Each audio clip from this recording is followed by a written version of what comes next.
की जय द्वारिकाधीश की जय रणछोड़ डगराई जी महाराज की जय श्री डोंगरे जी महाराज की जय श्री सुखदेव जी महाराज की जय ओम श्री गजानन महाराज की जय गम गणपते नमो नमः वक्रतुंड महाकाय सूर्यकोटि समप्रभ निर्विघ्नं कुरु मे देव सर्वकार्येषु सर्वदा ओम श्री गजानन गणपति महाराज की जय ओम श्री हनुमान जी महाराज की जय ओम हनुमते नमो नमः श्री हनुमते नमो नमः श्री रामचंद्र भगवान की जय श्री गायत्री मात की जय सौनु करो कल्याण हे दयालु प्रभु सौनु करो कल्याण सर्वे भवन्तु सुखिनः सर्वे सन्तु निरामया श्री भागवत भगवान जी महाराज की जय ओम नमो भगवते वासुदेवाय ओम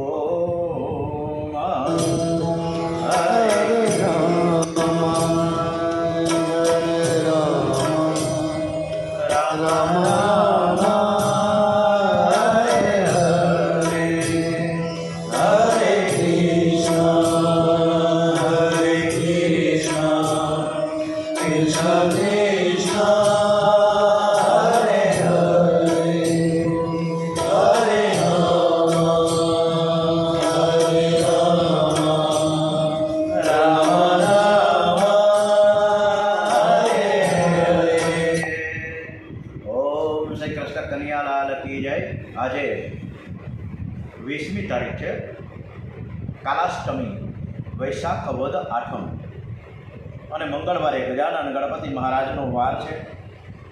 આજે કૃષ્ણ કન્યાની કથા આપણે કૃષ્ણ પરમાત્મા રામચંદ્રજી ગણપતિ બાપા અને હનુમાનજી મહારાજને સરસ રીતે સંભળાવીએ અને એ કથા ભાવપૂર્ણ સ્માઇલિંગ સ્મિત હાસ્ય સાથે આપણી કથા સાંભળે છે એવા ભાવ સાથે આપણી કથા ચતુર્થ સ્કંદમાં આગળ વધીએ। પ્રાચીન કાળમાં પુરંજન નામે એક રાજા અને આ રાજાને એક અવિજ્ઞાત આ કથા એટલી બધી સમજવા જેવી છે અવિજ્ઞાતની જે આપણે ચારે બાજુ ઢંઢેરો પીટેવીએ ને કે મેં આ ભાઈ આટલું સારું કર્યું મારી બેન માટે આટલું બધું ન્યોછાવર કરી દીધું મારા ભાઈ માટે આટલું કર્યું આપણે આ કરીએ છીએ પણ અવિજ્ઞાત જે આ રાજાનો પરમ મિત્ર હતો આ અવિજ્ઞાત છે અતિ સરળ છે। આ ભાગવત કથામાં એક બોધ જે ડુંગરેજી મહારાજે આપ્યો છે અતિ અદ્ભુત છે। પુરંજનને સુખી કરવા માટે સતત એ પ્રયત્નશીલ રહેતો એ પુરંજનને ઘણું આપે પણ જાણ ન કરે અપ્રગટ થઈને જ આપતો। જે રીતે કૃષ્ણ ભગવાને દ્વારિકાધીશે સુદામાને આપી દીધું પણ એને કીધું નહોતું કે મેં તને પોરબંદરમાં આટલો બધો ખડકલો કરી દીધો વૈભવ ઉભો કરી દીધો પણ કીધું નહીં। આ જ રીતના અવિજ્ઞાત પુરંજન રાજાને જેનો મિત્ર હતો ખાસ ઘણું બધું આપતો પણ અપ્રગટ રહીને ઇનડાયરેક્ટ ડાયરેક્ટ નહીં એ પુરંજને બધી જરૂરિયાતો પૂરી પાડતો પણ પુરંજન એનો કંઈ જ ખ્યાલ નહોતો આવતો અને અવિજ્ઞાતને જાહેર થવું પણ ગમતું નથી। હવે અત્યારે આપણા ભગવાન આપણા ઈષ્ટદેવ આપણા કુળદેવી એ આપણા માટે અવિજ્ઞાત છે અને આપણે બધા જ પુરંજન છીએ।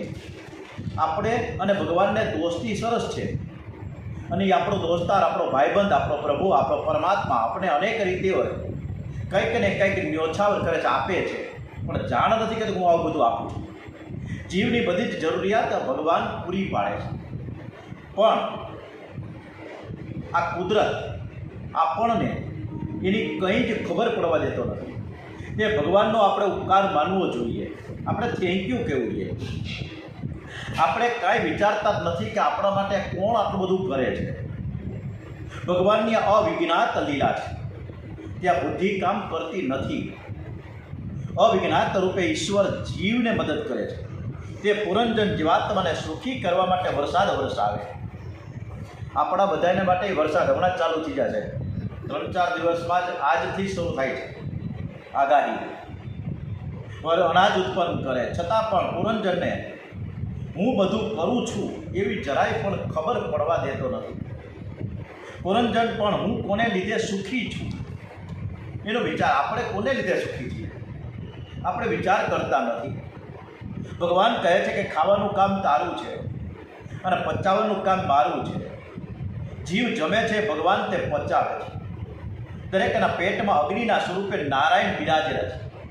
ખાધા પછી ભગવાન કહે છે હવે સુવાનું કામ તારું અને જાગવાનું કામ મારું. શરીર છે એ ગાડી છે અને આપણે બધા મુસાફર છીએ. પરમાત્મા એ ગાડીને હલાવનાર એક સરસ મજાના ડ્રાઈવર છે. જે રીતે સારથી બનીને કૃષ્ણ અર્જુનનો રથ હાંક્યો હતો, સારથી એટલે ડ્રાઈવર. જો પરમાત્મા સૂઈ જાય તો અચ્યુતમ કેશમમ આપણા બધાનું થઈ જાય. રેલવે એન્જિન કે બસનો ડ્રાઈવર સૂઈ જાય તો ઘણીવાર જોડું આવી જાય ડ્રાઈવરને અને બસ ક્યાંક ખાડામાં પડી જાય છે. મુસાફર આપણે બધા જ ટ્રેસથી સરસ મજાના સૂઈ જાય છે, પણ ભગવાન આપણો જે સૂત્રધાર છે એ ક્યારેય સૂતો નથી. છતાં જીવ આપણે બધાને એવું વિચાર નથી કરતા કે મને કોણ સુખ આપે છે. આપણે ભગવાનને 2 મિનિટ માટે થેન્ક યુ નથી કહેતા, આપણા ભગવાનની પૂજા પણ નથી કરતા, આપણા ઈષ્ટદેવની. અને પછી જુદે જુદે ઠેકાણે જ્યોતિષ શાસ્ત્ર પાસે આપણે જઈએ કે મને આ ગ્રહ નડે છે, ઓલો ગ્રહ નડે છે, મંગળ નડે, ગુરુ નડે, શનિ નડે. પણ એ ગ્રહ બેઠા બેઠા ઉપરથી આપણને એમ કહે છે કે અમે કોઈને નડતા નથી, તમે અમને નડો છો. આપણા સદભાવ સારા હશે તો બધા જ ગ્રહ પણ એનો જે ભાવ છે આપણા પ્રત્યે ખૂબ જ સરસ રહેશે. એટલે આ પુરંજન અવિજ્ઞાતની સરસ મજાની વાત ડોંગરેજી મહારાજે કીધી કે ભગવાનને હર હંમેશ જે અવિજ્ઞાત સ્વરૂપમાં છે અને આપણને અનેક રીતે સુખી કરે છે, ક્યારે ભૂલવું નહીં. એનો ઉપકાર તો અનેક ગણો છે. પ્રચેતાઓ, જે 10 પ્રચેતાઓ છે એ સર્વ ગૃહસ્થોને પ્રભુએ એક ઉપદેશ કર્યો છે કે ગૃહસ્થાશ્રમમાં પ્રવેશ કર્યા પછી વધારે નહીં તો 24 કલાકમાં 4 કલાક મારા માટે સમય ફાળવો. જે 4 કલાક શાંતિથી બેસીને મારી ભક્તિ કરે છે એને હું પાપ કરતા અટકાવીશ, એને હું ગાફેલ નહીં થવા દઉં. 8-10 કલાક ધંધો કરો, 5 થી 6 કલાક નિદ્રામાં ગાળો, વાંધો નથી. પરમાત્માના માટે 4 કલાકનો સમય છે અવશ્ય હોવો જ જોઈએ. પરમાત્મા તમારી પાસે સંપત્તિ ધન નથી માંગતા, પરંતુ સમય દાન માંગે છે, સમય માંગે છે. 4 કલાક એક આસને બેસીને ભક્તિ કરો. સવારે 1 કલાક, બપોરે 1 કલાક, રાત્રે સૂતા પહેલાં ભક્તિ કરો. જે રાત્રે ભક્તિ કરતો નથી તે પાપ કરે છે, એને કામ મારે છે. રાત્રે ખૂબ ભક્તિ કરજો. 24 કલાકમાં 4 કલાક જે નિયમિત ભક્તિ કરે છે તેને ભગવાન અવશ્ય પાપ કરતા અટકાવે છે. મન શુદ્ધ થાય ત્યારે જાણજો કે ઈશ્વરની કૃપા થઈ ગઈ. બાકી મનુષ્યની વૃત્તિ તો એરણની ચોરી કરવા જેવું છે. એરણની ચોરી કરીને સોયનું દાન કરે, હે આવી વૃત્તિ હોય તો તે છોડવી જોઈએ.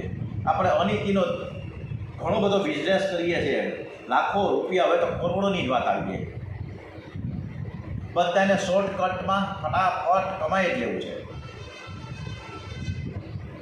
એક દિવસ એક રાંકા અને બાંકા એ જે પતિ પત્ની, એ પતિ પત્નીનું નામ હતું રાંકા અને બાંકા.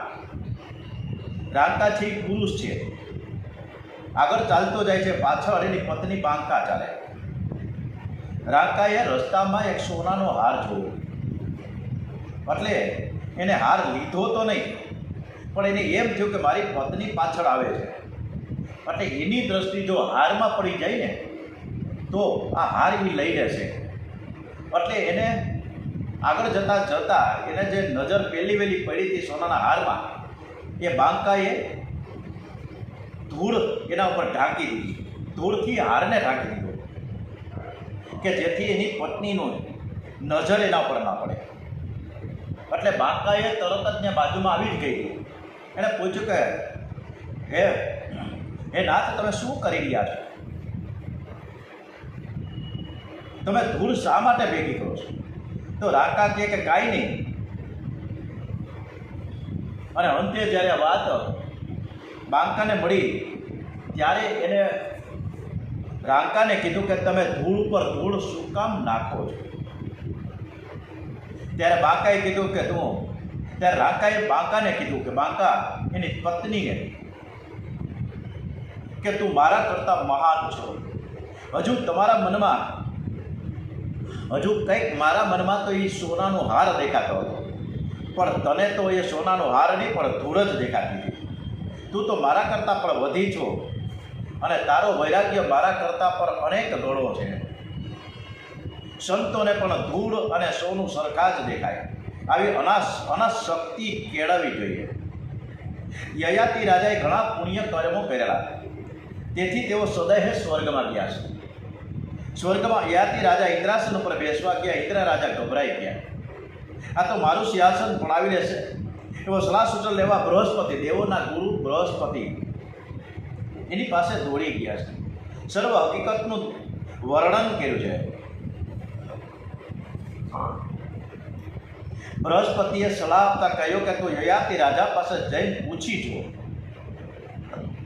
કે તેણે પૃથ્વી ઉપર આજ દિન સુધી, બહુ સમજવા જેવી આ કથાઓ છે, એક દ્રષ્ટાંત સુખદેવજી મહારાજ અને ડોગરીજી મહારાજના મુખથી જે અમૃત વાણી નીકળી છે એ ખરેખર અમૃત વાણી છે, અમૃત પાન જ છે એમ કહી તો ચાલે. એવી સલાહ આપી છે યયાતિ રાજાને. બૃહસ્પતિએ એવી સલાહ આપી. ઇન્દ્રાસન ઉપર જે બેસનાર હતા યયાતિ રાજા, એટલે ઇન્દ્રને એવી જઈને એમ કીધું કે તું યયાતિ રાજા પાસે જા. એણે પૃથ્વી ઉપર આજ દિન સુધી કેટલા પુણ્ય કર્યા છે એવું તું પૂછી લે, કે જેથી તેઓ ઇન્દ્રાસન ઉપર બેસવા માંગે છે. જ્યારે તેઓ પોતેના કરેલા પુણ્ય કર્મનું વર્ણન તારી પાસે કરશે ને, તે કર્મના પુણ્યનો ક્ષય થઈ જશે અને પછી તેને સ્વર્ગમાં રહેવાનો અધિકાર નહીં રહે. બૃહસ્પતિની સલાહ મુજબ ઇન્દ્ર રાજાએ યયાતિ રાજા પાસે ગયા છે. એના પુણ્ય કર્મો વિશે પૂછપરછ કર્યું કે હે રાજા, હે રાજન, મને આટલું તો કહો કે આટલી ઉંમર પ્રમાણે તમે આજ દિન સુધીમાં કેટલા તમે પુણ્યો કર્યા છે એ જરા બતાવશો? એટલે યયાતિ રાજાએ પોતાના તમામ પુણ્યો પોતાના સ્વમુખે કર્યા, એટલે તેમના પુણ્યનો ક્ષય થયો છે અને તેનું સ્વર્ગમાંથી પતન થયું. માટે યાદ રાખજો કે કરેલા સદકર્મો, સત્કાર્યો, પુણ્ય કોઈને કહેવું નહીં. હનુમાનજી મહારાજ ઠેકોડો મારીને ગયા હતા લંકાએ અને લંકામાં તહસ નહસ કરી નાખ્યું. એટલું બધું સરસ મજાનું કામ કરીને પાછા રિટર્ન થયા. આવીને એને મોટી ફોકિયાતી ન મળી, મોટા ફાંકા ન મળ્યા રામચંદ્રજી પાસે. મેં આમ કરી નાખ્યું, મેં તેમ કર્યું, હાવ મૌન થઈને બેઠા. ત્યારે જાંબુવંતજીએ કીધું કે હનુમાનજી જે તમારો સેવક છે ને એ આટલું કામ કરીને લંકાને ઉજાડીને આવી ગયા છે, પણ હનુમાનજીએ એક શબ્દ નહોતો કીધો.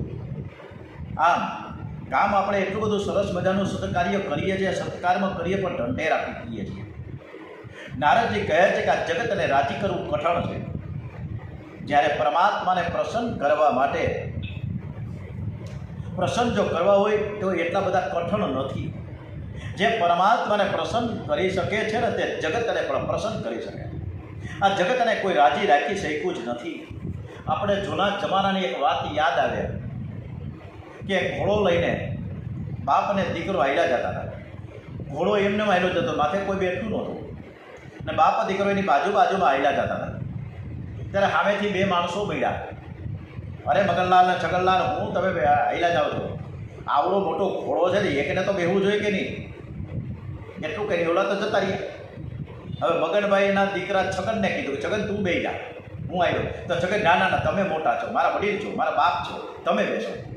એટલે મગનભાઈ એટલે કે એનો બાપ છે ને એ ઘોડા ઉપર બેઠો. બે હાલ્યા થાય છે. તો વળી પાછા બે જણા સામેથી કોઈ બીજા બે વ્યક્તિ મળ્યા. એણે કીધું કે આવડો મોટો આ વડીલ થઈને ખબર નથી પડતી, આવો સગીર ભાઈનો નાનકડો છોકરાને હલાવે છે અને બાપ આવડો મોટો એને ભાન નથી પડતી.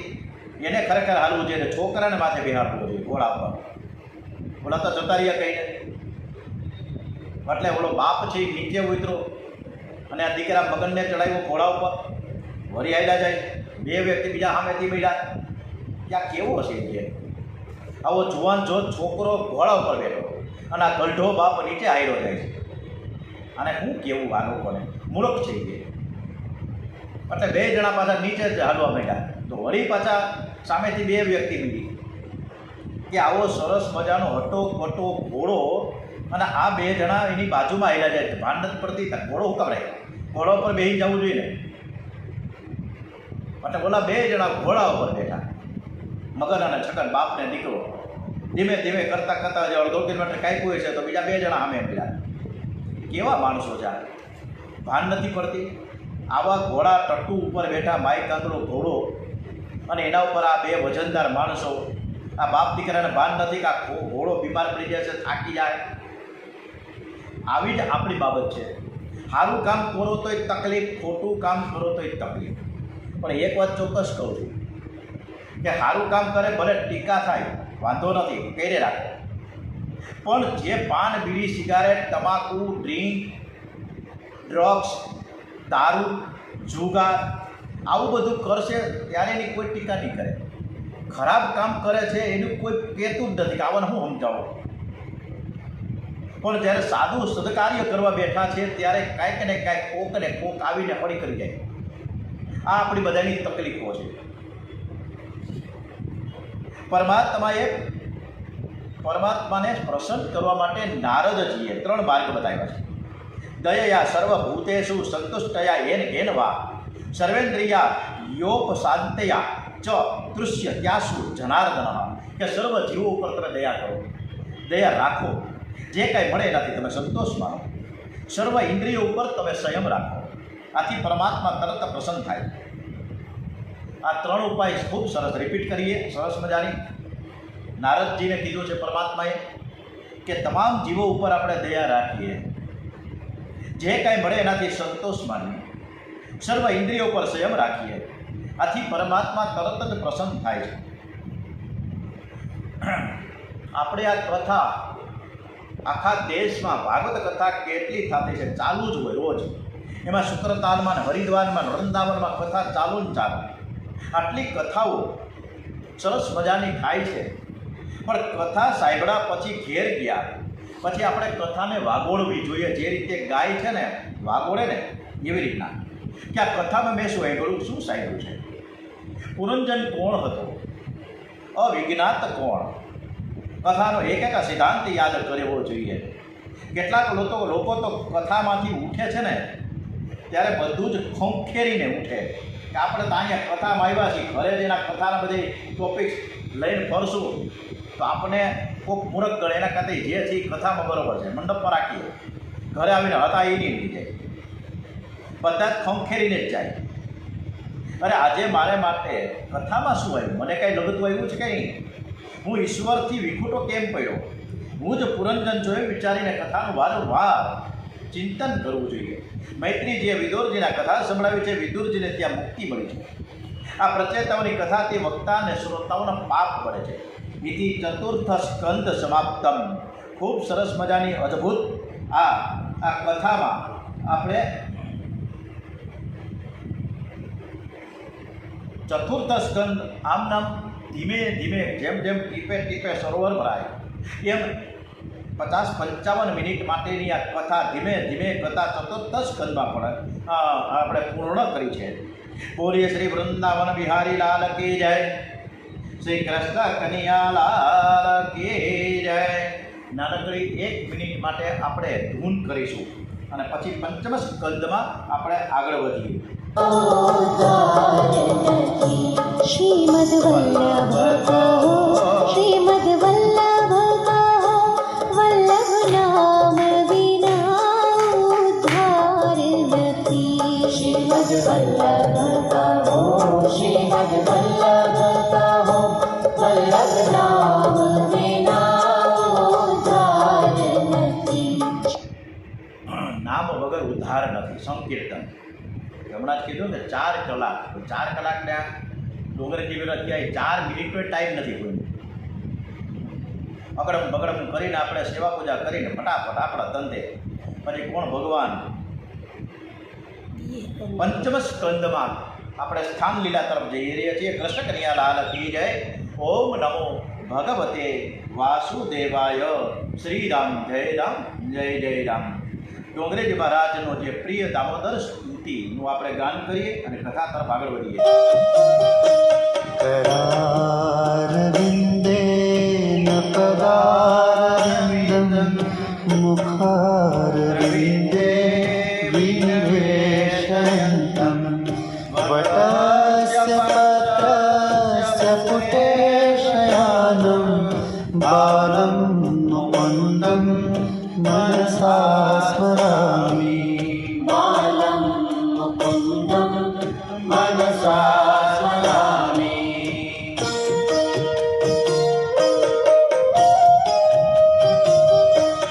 श्रीकृष्ण गोविन्द हरे मुरारे हे नाथ नारायण वासुदेवा. जीवे पिबस्वामृतमेतदेव गोविन्द दामोदर माधवेति. गोविन्द दामोदर माधवेति. કૃષ્ણ કનૈયા લાલ કી જય. આ પંચમ સ્કંદ છે પરમહંસોની કથા છે. શ્રીમદ ભાગવત એ પરમહંસોની સંહિતા છે અને પરમહંસની પણ ઉપરની કેટેગરીમાં આ ભાગવત ગ્રંથ છે. જ્ઞાની પરમહંસ ઋષભદેવજી અને ભગવત પરમહંસ ભરતજીની આ કથા છે. આ કથા ખૂબ જ આ દિવ્ય ગાથા, આ દિવ્ય ગાથામાં આપણા જે વિચારો પણ એ દિવ્ય બનાવનારા કથા છે. જ્ઞાની પુરુષો જગતના પદાર્થની સાથે પ્રેમ નથી કરતા, એવો ફક્ત અને ફક્ત ઈશ્વરની સાથે પ્રેમ કરે છે. જ્ઞાની શરીર વિષ્ઠા અને મળમૂત્રથી ભરેલું છે એમ માની દેહનો મોહ છોડી દેવાનું કહે છે. અને ત્યારે વૈષ્ણવ માટે તો આખું જગત બ્રહ્મરૂપ છે. સિયા રામ અમય સબ જગ જાની, કરું પ્રણામ જોરી જુગ પાની. પરીક્ષિત રાજા સુદેવજીને પ્રશ્ન કરે છે કે સ્વયંભૂ મનુ મહારાજના પુત્ર પ્રિવ્રત રાજાને લગ્ન કરવાની ઈચ્છા ન હતી, છતાં પણ એણે લગ્ન કેમ કર્યું? ગૃહસ્થાશ્રમમાં રહેવા છતાં તેણે સિદ્ધિ સી રીતે પ્રાપ્ત કરી? એમની ભક્તિ શ્રી કૃષ્ણમાં કેવી રીતે દ્રઢ બની? આ ભાગવત છે પ્રશ્નાર્થ, અને એ પ્રશ્નાર્થનો ઉત્તરાર્થ એટલે કે ઉત્તર. પ્રશ્ન અને ઉત્તર બહુનો સમન્વય છે આ કથા.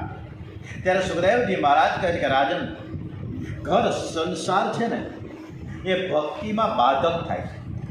કારણ કે ગૃહસ્થાશ્રમી હોય તે મિત્ર, શત્રુ, ચોર કે શેઠમાં સંભાવ રાખી ન શકે. જ્યારે શ્રી કૃષ્ણનો ગૃહસ્થાશ્રમ એવો હતો કે સર્વમાં સંભાવ રાખતા હતા. આ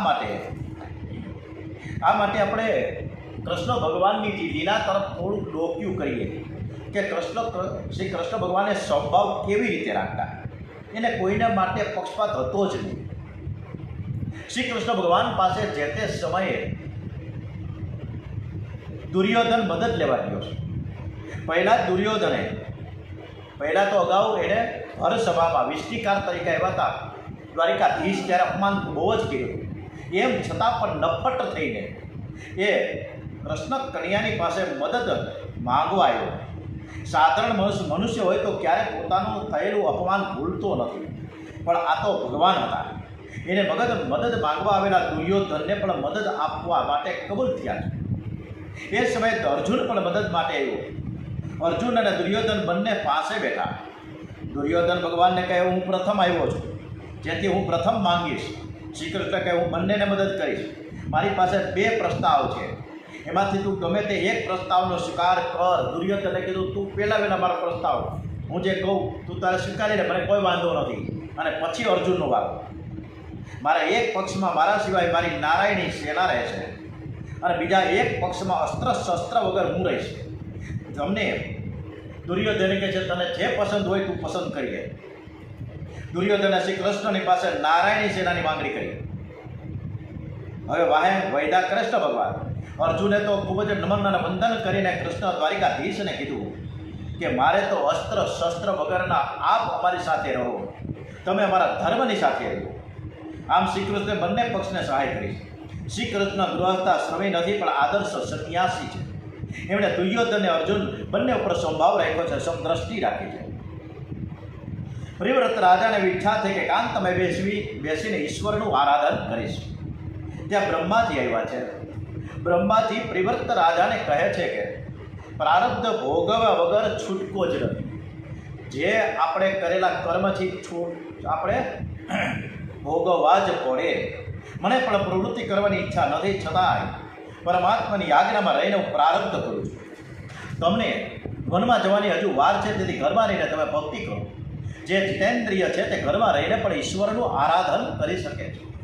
જે જીતેન્દ્રિય નથી તે વનમાં જાય તો પણ પ્રમાદ કરે છે. ભરત સ્ત્રી પુરુષ વગેરેનો ત્યાગ કરીને વનમાં ગયા હતા. ત્યાં પણ એને સંસાર ઊભો કર્યો. એ આપણે બધાને ખબર છે. ભરતજી વનમાં જઈને ભૂલા પડ્યા અને પ્રહલાદ તો દૈત્યોની વચ્ચે રહ્યા. મીરા રાજમહેલમાં હોવા છતાં પણ અને અનેક પ્રકારનો ત્રાસ હોવા છતાં પણ અનેક પ્રકારનું દુઃખ સહન કરતાં પણ ઘરમાં ભક્તિ કરતા રહ્યા. ભાગવતજીની સર્વને માટે છે. ઘર છોડીને તપશ્ચર્યા કરવા માટે અને ઘરમાં રહેનાર માટે આ ભાગવતની કથા એ ખૂબ જ માર્ગદર્શક છે, એક ગાઈડ છે. ઘરનું વાતાવરણ પ્રતિકૂળ હતું, છતાં પ્રહલાદ ઘરમાં જે ભજન કરી શીખ્યા છે. મનુષ્ય જીવનમાં લક્ષ્ય નક્કી કરવાની બહુ જ જરૂર છે. લક્ષ્યને ધ્યાનમાં રાખી બધો જ વ્યવહાર કરો. ઘર ભક્તિમાં બાધક છે એમ માનીને ભરતજી ઘર છોડીને વનમાં ગયા તો ત્યાં પણ ભક્તિ કરી ન શીખ્યા. જ્યાં જાઓ ત્યાં પંચ વિષયો આપણી સાથે ને સાથે જ આવે છે. ઘરમાં રહીને ભક્તિ જ કરવી હોય તો પ્રહલાદનો આદર્શ નજર સમક્ષ રાખીને કરો. વનમાં રહીને ભક્તિ જો કરવી હોય તો ભરતજીનું ભરતજીનું જીવન લક્ષ્ય રાખો. જીવ જ્યાં જાય છે ત્યાં તેની પાછળ 6 ચોર પડેલા છે. કાયમ ને કાયમ પાછળ ને પાછળ આ ચોર છે ને પડેલા જ હોય. એ ચોર ડોંગરેજી મહારાજે કેવા પ્રકારના બતાવ્યા છે? કામ, ક્રોધ, લોભ, મોહ, મદ અને મત્સર. આ વિકારો છે, આ ચોર છે, એ આપણી પાછળ જ પડે છે. આ વિકારોને વશ નથી ઘરમાં રહે તો ઘર બાધક થતું નથી. ગૃહસ્થાશ્રમ એક કિલ્લો છે અને એમાં રહીને લડવું એ ઉત્તમ છે. 6 શત્રુઓ વનમાં જાય તો પણ તમારી સાથે તો આવે જ અને સાથે સાથે પહોંચવે. એમને ખાલી ન આવે. આ ચોરો સામે ઉલટું ઘરમાં રહીને આ શત્રુઓને જીતવાનું ખૂબ જ સહેલું છે. પ્રિવ્રતે લગ્ન કર્યા છે અને અનેક સંતાનો થયા. પ્રિવ્રત પછી આગ્નિગ્રહ રાજગાદી પર આવ્યા છે. આ આગ્નિગ્રહના ઘેર નાભી રાજા થયા. નાભી રાજાને થયા ઋષભદેવ પુત્ર રૂપે પ્રકટ થયા છે. ઋષભદેવની સરસ મજાની આ કથા દરેકને સમજવા જેવી છે. ઋષભ એટલે સર્વથી શ્રેષ્ઠ. ઋષભદેવ જ્ઞાન અવતાર છે. ઋષભદેવ બધા જ સદગુણો છે. ઇન્દ્ર એક વખત મેઘોને આજ્ઞા કરી કે વરસાદ ન થવા દેજો. ઋષભદેવ શું કરે છે મારે જોવું છે. ઋષભદેવે યોગ બળથી મેઘો ઉત્પન્ન કર્યો. ઋષભદેવ પોતાના સંતાનોનો દેશ આપતા કહ્યું કે નાયમ દેહો દેહ ભાંજામ નૃલોકે કષ્ટાન કામાન હરતે વિંગ ભુજામ એ તપો દિવ્યમ પુત્રકા એ ન સત્વમ શુદ્ધ યજ્ઞ સમાદ બ્રહ્મ સખ્યમ ત્વનતમ. માનવ શરીર તપ કરવા માટે છે. સંસાર સુખ તો પશુ પક્ષી પણ ભોગવે છે. જે તપ કરતો નથી તેનું પતન થાય છે. ગઈકાલે મને સરસ મજાના મેસેજ મળ્યા, બહુ જાણવા જેવું મળ્યું. અમારા જ એક રિલેટિવ નજીકના એ બેન સવારના 4 વાગે, 1:30 વાગે, 2 વાગે, 3 વાગે ગમે ત્યારે વહેલા ઉઠી જાય, તરત જ પૂજા કરવા બેસી જાય. 51 ગાયત્રી મહામંત્રની માળા 1:30 વાગ્યા સુધી સતત સવારથી બેઠા હોય. 1:30 વાગે બપોરનો પછી જમે, થોડા કાઢે પડખે થાય, વળી પાછા સાંજે શરૂ થાય. એકદમ પવિત્ર મનથી એક જ આસને બેસીને એ તપશ્ચર્યા કરે અને વિષ્ણુ સહસ્ત્રના પાઠ પણ એટલા જ. અને દરરોજ 31 હનુમાન ચાલીસા થાય. 31 હનુમાન ચાલીસા, 51 ગાયત્રી મહામંત્ર. આપણે એકી ન કરી શકીએ. એક કરતા હોય ને માળા હાથમાં હોય તો ક્યારે ઓલો મેરકો આવે કંઈ ખબર ન પડે. એક ઓમ ભોર ભૂરવા સ્વાદ ખબર ન પડે કે આ માળા કરીએ છીએ કે આપણું મન ક્યાંનું ક્યાં ભટકવા છે, વિષયમાં જ વયું ગયું છે, ખબર ન પડે. માનવ શરીરે તપ કરવા માટે. સંસાર સુખ તો પશુ પક્ષી પણ ભોગવે છે. જે તપ કરતો નથી તેનું પતન થાય. મહામૂલો માનવદેહ વિષય ભોગમાં વેડફી ન નાખતા, સર્વમાં પ્રભુને નિહાળો, જીવ માત્ર ઉપર દયા રાખો, કોઈ પણ જીવની હિંસા ન કરો. ડોંગરેજી મહારાજે સરસ મજાનું નાળિયેરનું એક ઉદાહરણ આપ્યું. નાળિયેર, અને જે જેટ ઊંચે 50 ફૂટ ઉધી જાય નાળિયેર, એ નાળિયેર ઉપર હવે એની અંદર પાણી કોણ પહોંચાડતું છે? અદ્ભુત છે રચના કુદરતની, કે નાળિયેરની અંદર એક કાચલી પણ હોય. એ કાચલીની અંદર કોપરું છે. કાચલી કઠણ છે, કોપરું કોમળ છે. કાચલીમાં સ્વાદ નથી, એ તો કડક હોય, અને સ્વાદ તો કોપરામાં હોય. કાચલી ને કોપરું એક નથી, છતાં નાળિયેરમાં જ્યાં સુધી પાણી છે, નાળિયેરમાં બહુ સમજવા જેવું છે. ડોંગરેજી મહારાજે એક વસ્તુ જે મૂકી છે આપણી સમક્ષ, અદ્ભુત છે, કે નાળિયેરમાં જ્યાં સુધી પાણી છે ત્યાં સુધી જે કાચલી છે એ કોપરાને છોડતી નથી, પકડી રાખે. એમ મનુષ્યમાં જ્યાં સુધી વિષય વાસના છે ત્યાં સુધી આ શરીર અને આત્મા જુદા ન થઈ શકે, અને આત્માને પરમાત્માનો અનુભવ થતો નથી. એટલે કાચલી એ શરીર, કોપરું એ આત્મા, અને પાણી એ વિષય રસ છે. કાચલીને કોપરાથી અલગ કરવી કઠિન છે, એમ સંસારની કોઈ વસ્તુમાં સ્નેહ હોય, મમતા હોય, ત્યાં સુધી શરીરથી આત્મા જુદો છે એમ લાગતું નથી.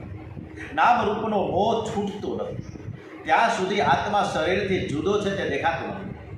ઉલટો દેહાધ્યાસ વધે છે. સંસારના જળ પદાર્થોની સાથે ઘણો સ્નેહ કરવાથી જળાધ્યાસ પણ વધે છે. અત્યારે તો 5,000 રૂપિયાનું ડોનેશન કર્યું તો આવડી મોટી તકતી લગાડે, તમારું નામ લખો, મહેશભાઈ અમૃતલાલ ભગવાનજી વજરામ જોશી, એવડી મોટી નામ થાય, તકતી લગાવે. કેટલાક લોકો વૃષભદેવ મહાત્મા સમજીને એને માન આપે છે. વૃષભદેવજીને મન કોઈ માન આપે, કોઈ અપમાન કરે, એ બધું જ ખોટું છે. જ્યાં માન નથી, જ્યાં અપમાન નથી, જ્યાં સુખ નથી, જ્યાં દુઃખ નથી, એ આનંદમાં વૃષભદેવ સ્થિર છે. પરમાત્મા સત્ય છે, આનંદમય છે. વૃષભદેવ પરમાત્મા સ્થિર છે. વૃષભદેવને લોકો બહુ ત્રાસ આપવા લાગ્યા છે. ત્યારે અવધૂત વૃત્તિ છોડીને અજગરી વૃત્તિ ધારણ કરી. અજગર બેસી જ રહે છે, હાલે નહીં, ચાલે નહીં. વૃષભદેવ પણ જ્યાં બેઠા હોય ત્યાં જ લઘુશંકા અને દીર્ઘશંકા કરે છે.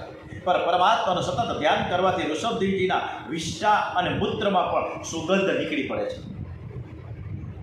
કારણ વૃષભદેવજીને મન કોઈ માન આપે અથવા તો કોઈ અપમાન કરે, એ કાંઈ જાણતા જ નથી. એ એમ જ માને છે કે આ બધું જ ખોટું છે. જે માને નથી ને કાંઈ અપમાન નથી મારા માટે. જ્યાં માન નથી, અપમાન નથી, જ્યાં સુખ નથી, જ્યાં દુઃખ નથી, એવા આનંદમય વૃષભદેવ એકદમ સ્થિર છે. વૃષભદેવજી કર્ણાટકમાં આવ્યો છે. એકવાર જંગલમાં દાવાગ્નિ સળગ્યો. વૃષભદેવજી કેવી રીતે વિલીન થયા છે, બહુ અદ્ભુત કથા છે. વૃષભદેવજી તે દાવાગ્નિમાં બુદ્ધિપૂર્વક સામેથી ચાલીને અગ્નિમાં પ્રવેશ કર્યો છે. દેહ બળે છે, આત્માને કંઈ થતું નથી. આવી આત્મનિષ્ઠા પરમહંસો માટે છે. વૃષભદેવજી પરમાત્માના સ્વરૂપમાં લીન થયા છે. વૃષભદેવજીનું ચરિત્ર સામાન્ય માટે જરાય અનુકૂળ નથી, આપણે ન કરી શકીએ. જ્ઞાની પરમહંસોએ જગતમાં કેવી રીતે રહેવું જોઈએ તે આદર્શ બતાવવા માટે આ ભગવાનનો અવતાર છે. આજની આ કથા આપણે કોને સમર્પિત કરીશું? આજના સમાચાર મુજબ કોરોનાએ ધીમે ધીમે પ્રવેશ કર્યો છે. ફરીથી કોરોનાએ ફૂંફાડા મારવા શરૂ કર્યા છે. એટલે કોરોનાથી આપણો દેશ ઝપટમાં ન આવી જાય, આપણો એક પણ વ્યક્તિ કોરોનામય ન બને, એટલા માટે કોરોનાને હંફાવવા માટે, કોરોનાને દૂર કરવા માટે આપણે આ કથા પરમાત્માને અર્પિત કરીએ છીએ કે અમને એનાથી બચાવું છું. દુનિયાને બતાવવું, અને સાથે સાથે દુનિયાના તમામ લોકો બધા જ નિરોગી રહે, કોઈને પણ ટચ ન થાય કોરોના. બીજો હૈદરાબાદમાં પણ હમણાં જ એક અગ્નિકાંડ થયો. મોટી બધી હોટલ કે યાદ નથી, પણ એમાં પણ ઘણા લગભગ 7 થી 8 તો છોકરા એમ કરીને ટોટલ 17 થી 18 જણા આ અગ્નિકાંડમાં હોમાઈ ગયા છે. તો દરેકને સદગતિ અને શાંતિ મળે અને શ્રદ્ધાંજલિ અર્પિત કરીએ. વૃષભદેવજી પછી એના પુત્ર ગાદી ઉપર આવ્યા છે, અને જેના નામ ઉપરથી આ દેશનું નામ પડ્યું છે ભારત.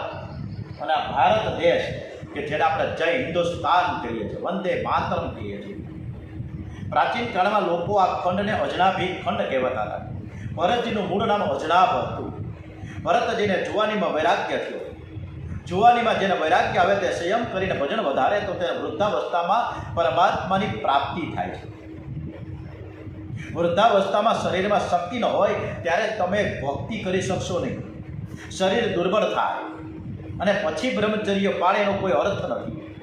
જેની પાસે કાંઈ નથી તે ત્યાગ કરે એનો કોઈ અર્થ નથી. કારણ કે એની પાસે શું છે તો હું ત્યાગ કરે. પણ જેની પાસે બધું જ છે અને પછી ત્યાગ કરવો અઘરો છે. ભરતજીને ઘરમાં ગમતું નથી. રાજ, વૈભવ, સુખ, સંપત્તિ, સ્ત્રી, પુત્રાદિક બધું જ છે.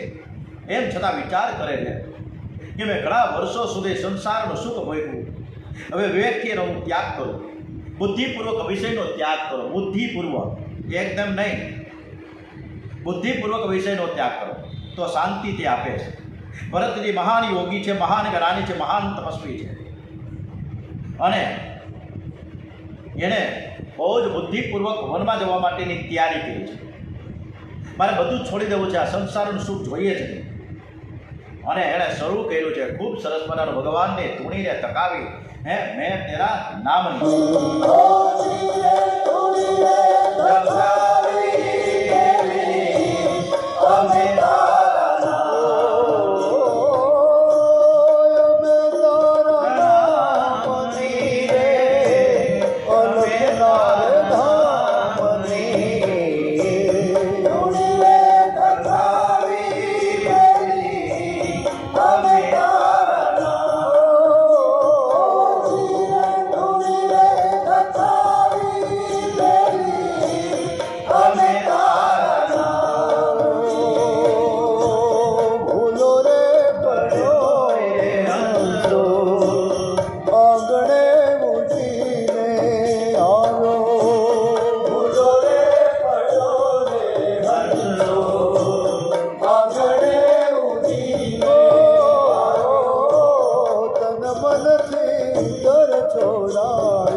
એના માટે પ્રહલાદનું ચરિત્ર ખૂબ જ લાભદાયી નીવડશે.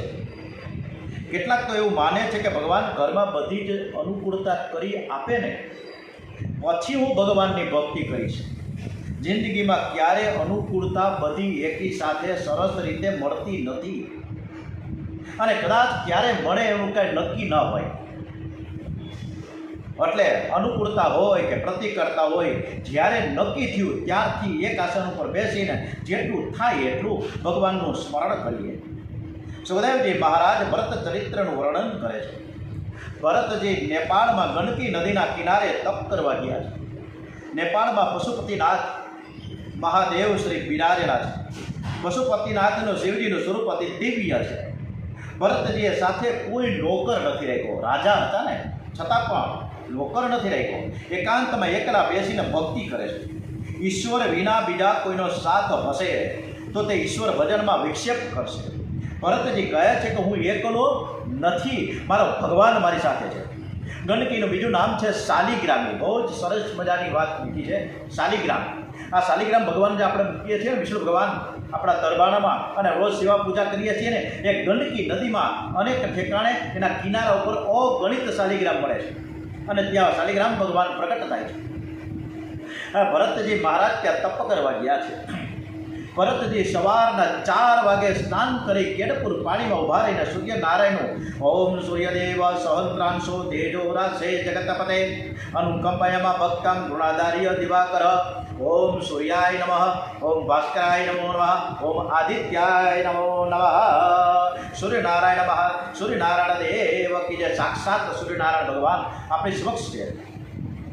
આપણે 3 દેવતાઓ આપણી સમક્ષ છે, પણ આપણને કંઈ ખબર જ નથી કે પ્રથમ સૂર્યનારાયણ, સૂર્યોદય થાય આનંદ આવી જાય. બીજા આપણા મા બાપ જે હાજરા હજુર છે, આપણા દેવતા સમાન છે. અને ત્રીજું અગ્નિ દેવ. આ 3 દેવતાઓ આપણી સાથે સાક્ષાત છે, પણ આપણે કોઈની પડી જ નથી. સૂર્યનારાયણનું ધ્યાન કરતાં કરતાં ગાયત્રીનો જપ કરવાનો ભરતજીનો નિયમ છે. બુદ્ધિના માલિક સૂર્યનારાયણ છે, તેથી સૂર્યની ઉપાસના કરવાથી બુદ્ધિ સુધરે છે. આપણે સર્વ સૂર્યનારાયણના ઋણમાં છીએ. સૂર્યનારાયણ સમસ્ત જગતને પ્રકાશ આપે, ક્યારેય ભેદભાવ નથી કરતા. શ્રીમંતને આટલો બધો પ્રકાશ મળે અને ઓલો રેકડીવાળો મજૂર છે એને ઓછો પ્રકાશ મળે એવું ક્યાંય હોય નહીં. એનામાં ક્યાંય ભેદભાવ હોય જ નહીં. એ લાઇટની પીજીવીસીએલ યુજીવીસીએલની જેમ એ કોઈને લાઇટનું બિલ મોકલતા નથી. અને જો કદાચ આવું તો રવિવાર આવે 4 દિવસ પછી, આજે મંગળવાર છે, બુધ ગુરુ શુક્ર શનિ ને રવિ, 5મા દિવસે રવિવાર આવે છે અને સૂર્યનારાયણ ભગવાન એમ છે કે આવતા રવિવારે મારે ઉગવું જ નથી આકાશમાં, તો શું થાય? જગતનો પ્રલય થઈ જાય. સૂર્ય પરમાત્માનું સાકાર સ્વરૂપ છે. ઈશ્વરની મર્યાદા સૂર્ય, ચંદ્ર અને સમુદ્ર છોડતા નથી. સમુદ્ર જો છોડી દે ને એની મર્યાદા, તો આજુબાજુના કિનારાના બધા શહેરો છે ને નષ્ટ થઈ જાય. પરંતુ આપણે જ આપણી મર્યાદા એવી રીતે છોડીએ છીએ, આપણને ખબર છે. એકવાર એક વાણિયો ગોસાઈજી પાસે ગયો, જેને કીધું બાપુજી હું સેવા કરવા ખુશ છું, હું ઠાકોરજીની સેવા કરીશ, પરંતુ મારે એક કાવડિયાનો ખર્ચ ન થાય એવો મને કંઈક ઉપાય બતાવો. મારી એવી સેવા તમે બતાવો કે મારે 5 રૂપિયા ખર્ચવા ન પડે. ત્યારે ગોસાઈજીએ કીધું કે હે વણિક પરિવાર, માનસી સેવામાં તારે છે ને બધું જ મનથી જ કરવાનું છે, એને માનસી સેવા કહેવામાં આવે. તારે સવારના વહેલું ઉઠવાનું, તો કે હા ઉઠીશ. કેટલા વાગે? તો કે 3:30 ગયો તો 3:30 ઉઠી ગયો, મને કાંઈ વાંધો નથી. સવારે સરસ મજાનું તારે સ્નાન કરીને, તો કે એમાંય વાંધો નથી, હું તો રોજ હાબુથી ચોળીને નાઉં છું. સરસ મજાના ધોયેલા વસ્ત્રો પહેરવાના, તો કે મારે ફાટેલ તૂટેલ છે જ નહીં. હું તો ધનવાન માણસ છું, હું તો વાણીઓ છું, વેપાર કરું છું, અને મારી પાસે એવા ફાટેલા તૂટેલા હોય ને સરસ મજાના. પછી તારે ભગવાનની પૂજા કરવા બેસી જવાનું, એમાંય વાંધો નથી, આસનિયું નાખીને બેસવાનું. પછી તારે બધું જ મનથી જ નક્કી કરવાનું કે મારે આ કરવાનું છે. કે શું કરવાનું? કે તારે એવી ભાવના કરવાની કે યમુનાજીના કિનારે ગયો, યમુનાજીના નદીએ જઈને જળ લેવું, અને મારે રોજ જવાનું યમુનાજીએ, વૃંદાવન જવાનું. અરે ભાઈ તારે વૃંદાવન નથી જવાનું, મથુરા નથી જવાનું, ગોકુળ નથી જવાનું. ભાઈ યમુનાજી તારે કલ્પના કરવાની કે તું યમુનાજીએ ગયો અને પાણીનો ઘોડો ભરીને આવ્યો. પછી તારે બાલ સ્વરૂપની સેવા કરવાની, સરસ મજાનું સ્નાન કરવાનું. તો કે જળથી કરો, પણ તારે ક્યાં જળ લેવાનું છે? તારે અમથી ભાવના કરવાની, કલ્પના કરવાની કે હું યમુનાજીનું જળ લઈ આવ્યું. પછી ગાયનું દૂધ અને માખણ ધરવાનું છે અને તારે લાવવાનું. હવે ગાયનું દૂધ તારે 70 રૂપિયા 80 રૂપિયા લીટર, અને આટલું બધું માખણ મોંઘું ક્યાંથી લાવવું? તો મેં તમને કીધું 5 રૂપિયા ખર્ચીશ નહીં, એવી તમે મને સેવા કહો તો કરું. અરે પણ તારે કાંઈ કરવાનું નથી. ગાયનું દૂધ એક વાટકામાં મૂકવાનું, અંદર માખણ છે એ નાની વાટકીમાં મૂકવાનું, પણ તારે ખરેખર મૂકવાનું કાંઈ છે જ નહીં. તારે ભાવના કરવાની કે મૂક્યું છે, તો કે એ વાંધો નહીં. પછી ગરમ જળથી સરસ મજાનું માંગલિક સ્નાન કરાવીને સરસ મજાનો શૃંગાર કરવાનો. તો હું શૃંગાર કરીને મારા બધા ટીલા ટપકા કરવાના. ચંદન લાવવાનું હોય, ચંદનની ડબ્બી અત્યારે 25 રૂપિયાની છે. એ મારે 25 રૂપિયા ખર્ચ કરે. ભાઈ તારે શાંતિથી તું જોતો કર, તારે કપાળ ઉપર ખાલી તું ચાંદો કર, એવું તારે ભાવના કરવાની છે. પછી વસ્ત્ર પહેરવાના છે. વાઘા તો પહેરાવા છે ને લાલાને, પણ લાલાને વાઘા પહેરાવવા જાઓ તો મારે વાઘા લેવા તો જવું ને. હવેલી ગલીએ હો રૂપિયાના વાઘા થાય, 200 રૂપિયાના થાય. અને મને એ અહીંથી જાઓ, મારે પેટ્રોલ મારી ત્યાંથી 100 રૂપિયા, એવું મારે કંઈ કરવું નહીં. ભાઈ તારે લાલાને વાઘા નથી પહેરાવાના, શૃંગારે તારે કરવાનું, ભાવના કરો, હું કરી રહ્યો છું. હા, એ બરાબર. પછી તારે નૈવેદ્ય ધરવાનું, જે ગાયનું દૂધ ધરવાનું. ભાઈ નૈવેદ્ય ક્યાંથી ધરવાનું? હું નૈવેદ્ય ધરું? ભાઈ તારામાં જે હાથમાં હોય એ ધરવાનું. મેવા મિષ્ટાન ધરો, કાજુ બદામ ધરો, જે ભાઈ એવું બધું ઘરમાં મારા કાંઈ ન હોય, અને હોય તો મારા ખાવા માટે હોય, કે ભગવાનના માટે કાંઈ નથી. પણ તું વાટકીમાં ખાલી વાટકીમાં તો મૂકી જાય, ખાલી વાટકી મૂકી દઉં, એવું મને વાંધો નથી. આવું બધું સરસ મજાનું કીધું. અને કીધા પછી ભગવાનને મનાવવાના કે હાલો ભગવાન, મેં આ બધું નૈવેદ્ય ધર્યું છે અને ભગવાન ભાવથી જમશે તારું. હો તો કે ખરેખર જમે કે જમે જ નહીં. હવે તો રોજ ઉઠીને 3:30 વાગે ઉઠી જાય, સરસ મજાનો સેવા શૃંગાર કરે, પૂજા પાઠ કરે, વાટકી દૂધ લઈ આવે, નૈવેદ્ય ધરે, આનંદથી આઈકલા સેવા પૂજા કરે. આમને આમ સતત ને સતત 12 વર્ષ સુધી લાગ લગાટે એને માનસી સેવા કરી. કાંઈ કરવાનું નથી, બસ બેહવાનું વાસણ ઉપર અને બધી કલ્પના કરવાની. યમુનાજીનું જળ લઈ આવ્યો, સરસ મજાનો શૃંગાર કર્યો, નવડાવ્યા, વાઘા પહેરાવ્યા, ટીલા આઈકલા ચંદન અને ચોખા કર્યા, આવું બધું કરવાનું.